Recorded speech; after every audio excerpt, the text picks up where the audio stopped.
My name's Steve Berger. I'm the Assistant Deputy Director for our construction division. I'm managing the construction of this project, and the project is to remove sediment behind the dam. My name is Wendy Sinnett, and I'm Superintendent with La Cañada Unified School District. So what they're engaged upon is a sediment removal project, and it's been scaled back slightly, but we still feel that it's fairly aggressive. My name is Mark Urata, and I'm a physician. I am aware of the Devil's Gate project, and I do have some concerns about it. The removal times are from April through November of each year, and during that time they will be removing sediment out of the dam to the extent of about a truck a minute. We looked into a lot of different ways to do this, and the only feasible way to do this and protect those people is to do it with trucks.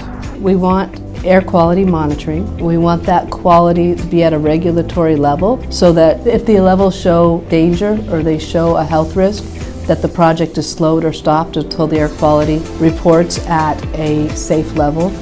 We'd like for the systems on the trucks to be of a certain quality so that the trucks aren't failing. We do have health experts that have looked into this extensively over the years. There's something called an environmental impact report that's done. And so in this project, not only for traffic, but for noise and for all these other things, we said, number one, are we creating significant impacts? And number two, how can we design the project to minimize all the impacts of the project? And the experts who looked at that, although there are diesel emissions, they said these emissions met all the thresholds and the standards.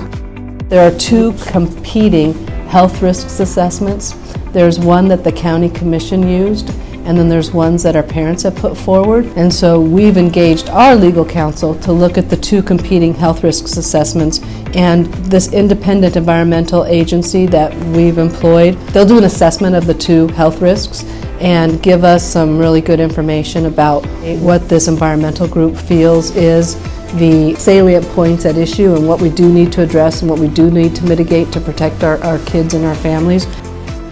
There are health risks in terms of asthma for those both diagnosed and those that can develop asthma, in addition to students potentially developing downstream chronic lung disease. There also have been reports around pollution of developing cardiovascular disease or heart problems. I'm not as aware of exactly the need to rebuild the dam. I assume it's out of safety, and so I would be in support of anything that would be improving the safety of the dam.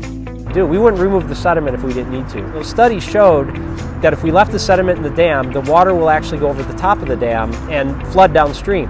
And our calculations show that hundreds of homes could be impacted, and we're very concerned about that. So, as you can imagine, if you lived below the dam and you knew that there was a chance your house would get flooded, you'd want that risk to be removed as quickly as possible. And the project needs to go forward, but it needs to go forward fully informed. And it needs to go forward with what we think is the right science. One of the things I'm proud of is that when I came to the county, I wanted to serve the public, to help people. And we're helping people by cleaning out the reservoir. And when we hear that people are concerned about something we're doing that could be affecting them, we're concerned about that as well.